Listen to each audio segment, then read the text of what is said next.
How much mulch should you put in your garden? Putting just the right amount could be the difference between your best crop ever or the gardener's worst nightmare. In this video, I'll show you how much mulch you should use in your gardens, wherever you are in the world, and what type of mulch you should use for your situation. But first of all, let me tell you what was happening to me before applying these simple rules and the difference it made after applying them. When I started to garden a bit more seriously around my 30s, I was listening to a lot of videos about mulch and permaculture from the permaculture gods. They were saying to mulch like everything everywhere all the time, so I was mulching like there was no tomorrow. I was mulching a bit like it was a dogma. Of course, in certain situations, it helped a lot, but in others, it was a catastrophe. And I noticed that my germination rate was really going down compared to previous springs. And then it made me wonder, how much mulch should I use? And should I use some at all? When I started to ask myself the right questions, most of my problems tied to mulch disappeared. I say most of my problems because in nature, you will always have problems. That's just a fact and you have to embrace it. Nature is not made to be put into a square box. It's a poetic dance of chaos and opportunity. So, how much mulch should you use in your gardens? First of all, let's check all the major roles that mulch play in a garden. Protect the soil from water evaporation and keep it cool. Feed the organisms in the soil and compost over time. Helps to prevent erosion during rains and high winds. Create habitat for wildlife. Insulate the soil from the frost. And helps in preventing weeds. So basically, mulch is either a tool or an accessory to help your plants thrive in the garden. But the garden remains the star, not the mulch. And if we try to find a common theme within these roles, we can quickly realize that the recurring pattern is water. Let's check it out. The first one is quite obvious. If the sun is really hot in your region, the mulch will preserve the humidity in your soil, limit the evaporation, and keep your soil cool. As the mulch decomposes into compost, it adds a lot of organic matter into the soil and it makes the structure of your soil more friable and light. And then it kind of transforms your soil into a sponge, so it's able to retain more water. If you're in an area with a lot of rains or a lot of winds, the role of mulch is to keep your soil in place. Slow down the flow of water and let water penetrate in the soil. Most insects, whether good or bad, really enjoy the moisture of a bed of mulch. Earthworms especially like these, and after eating some mulch, their castings will enrich the soil, while the tunnels they dig will aerate the soil and let the water penetrate inside the soil. In colder climates, putting a thick layer of mulch over your garden beds will help the water in the soil not to freeze as fast in winter, and also to have a shallower frost line, which will help life in the soil be active for longer and thus helping the soil. Because it's not the soil that freezes, it's actually the water that's inside that freezes. The sixth one has a bit less to do with water, but I had to include it in the list because it's probably its most popular use. Mulch helps control weeds because it prevents the sun rays to reach the seeds underneath the mulch. If the germination conditions are not met, the seed will not germinate and will probably rot in the soil. But beware, this can also happen to your vegetable seeds. So, now that we know that mulch can be a good asset in the garden, how much of it should you use? And when should you use it? To answer this, we will need to define what type of climate you live in. I remember when I was living in Quebec, Canada, and I had to face these horrible winters, for those of you who don't know, that last from about mid-November to mid-April. So when I was living there, I really wanted all my gardens to be nicely mulched to be sure I didn't disappoint the permaculture gods. And I had all my gardens mulched super early in the season, around mid-April, but I was noticing that my seeds weren't germinating, or worse, most of my seeds were rotting. And even if it said on the seed pack to sow at temperatures of about 18 degrees outside, and it was 18 degrees outside, my soil was way colder than that because it never had a chance to see 1 second of sunlight, so it stayed very cold. Hence pulling me back 1 month of my growing season. And the last thing you want in a colder climate is less time for your crops. So let's look at 4 types of different climates. With these, we're probably going to cover everybody's needs. First one will be cold temperate, like the eastern parts of Canada, northeast of the US, the north of Europe, etc., where you have 4 very different seasons. The winters are usually cold and long, The summers are usually kinda hot with very few rainfall. And the spring and autumn, they're kind of a mix between all of that. In these types of climates, what I like to do is put a ton of mulch for the winter months to protect my soil and the life underneath it. So here you could have at least a foot of mulch and more because the snow will compact it. But after the snow has melted, I take off all the mulch of all my gardens and I let the sun heat up my soil. In the spring of 2020, I actually pushed this to the extreme by building little greenhouses over my gardens to heat the soil even faster. So instead of losing 4 weeks, I gained 4 weeks.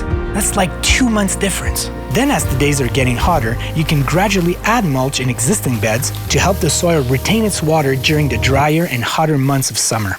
I would say anything from 1 to 4 inch would be ideal. In autumn, don't really remove or add mulch because the mulch has done its job. You're pretty much harvesting your last crops and closing the garden for the winter. The next type of climate we will see is the hot, arid climate, where water is very scarce and usually only comes in the form of gigantic storms that hit just a couple of times per year. Maybe. In this type of climate, you want as much mulch as you can. The soils are either nearly pure sand or super dry clay. In both cases, these soils don't have any organic matter in them, so they can't act as a sponge. A sandy soil will just let water drain and seep through it. A dry clay soil will be impermeable to water and won't let it penetrate in the soil. It will actually repel water and accelerate the erosion of the soil. So ideally, in this type of climate, you want to keep every drop of water on your property. My virtual permaculture mentor, Jeff Lawton, started a project called Greening the Desert over 2 decades ago in Jordan, just a few kilometers away from the Dead Sea, which is one of the worst places on Earth to be gardening, since it's one of the driest places on Earth.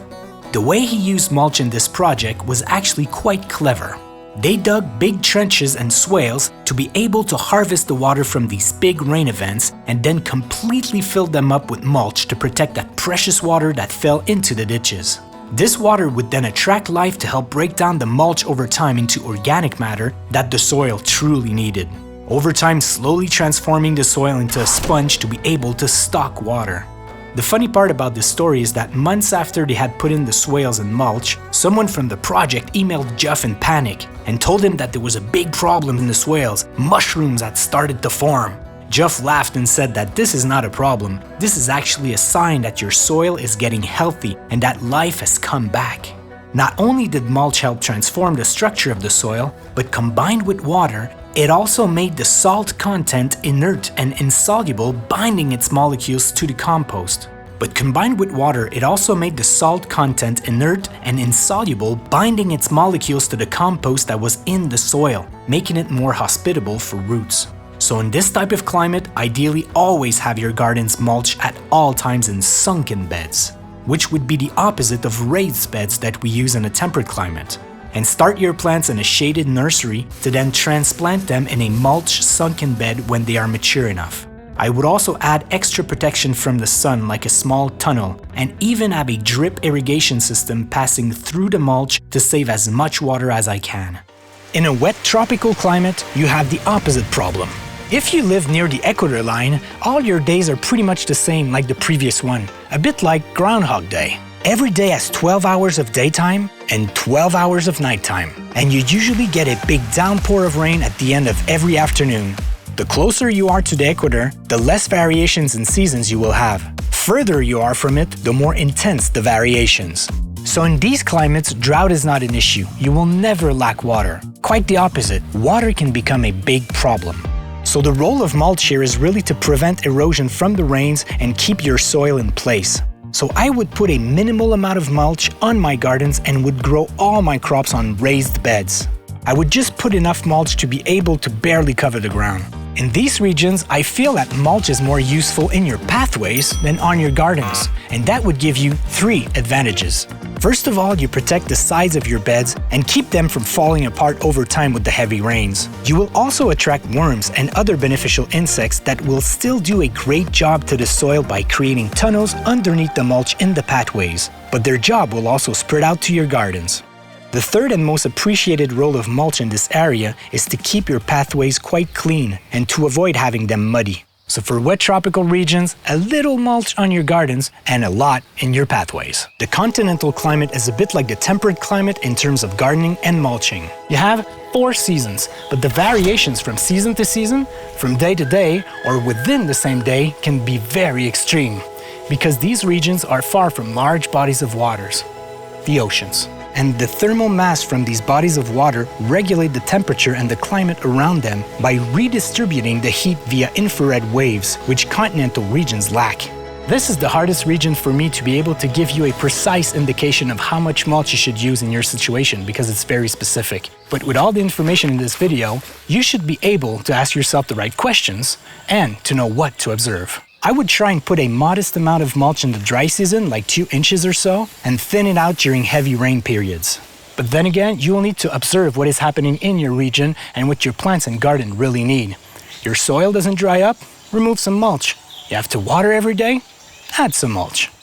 There's also the polar region, where it's pretty much winter all year round with very, very small summers. So if you're in that region, you like gardening, and you're wondering how much mulch should you use, well, I suggest you save up some money, you buy a plane ticket, and you get the f*** out of that country. So now that we've identified what region you're in, what type of mulch should you use in your gardens? Because when it comes to mulch, there's a lot of different options. But it depends on what type of crops you want to grow, what type of project you have, and what kind of mulch will you find in your region. I would say the #1 rule is to get your mulch from local sources. And if you can get it for free, it's even better. I remember when I was living in Quebec, Canada, most people in the suburbs, they kind of rake their leaves in autumn. They put all those leaves in big bags, and they conveniently put these bags on the side of the road so you can just pick it up. One year I remember I took 180 bags of leaves back home. But you have to be careful with leaves. You usually want some, but mix it up with other things, because if there's just leaves, it can create a layer on the ground that seals it up and doesn't allow air to go through, depriving the soil of oxygen and making it anaerobic, which is not very good for roots and beneficial organisms in the soil. Ideally, you want a mulch that can breathe. By far, my favorite is hay, because hay is light, it's usually pretty cheap, easy to find, and it comes in this convenient rectangular form. Hay is light and lets air go through it, but be sure to buy hay that is devoid of its seeds, or else you will have a cereal plantation in your gardens instead of carrots. What I usually like to do is let some grasses and weeds grow to their full maturity to a point where they can flower and attract a ton of pollinators.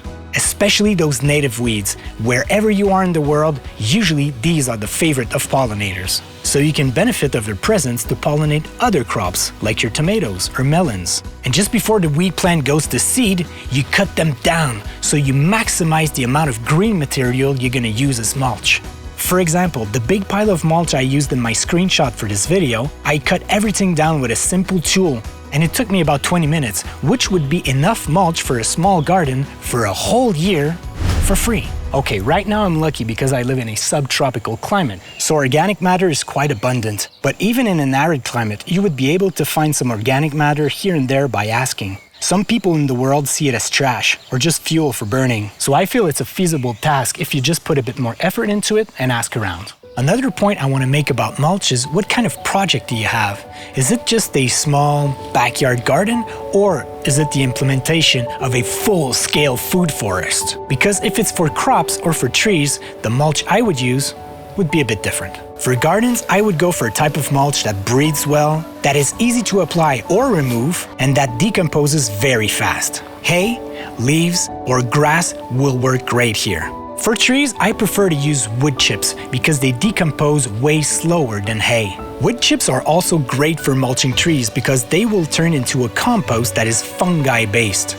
That means that it will have mushroom spores that help break down the cells of trees and woody perennials, on top of creating a fungi web in the soil that helps the trees communicate with other plants via their root system and facilitate the exchange of nutrients with organisms in the soil. That's why I wouldn't put wood chips into a garden, just because the plants, the animal plants and the veggies, they prefer a compost that's very high in nitrogen.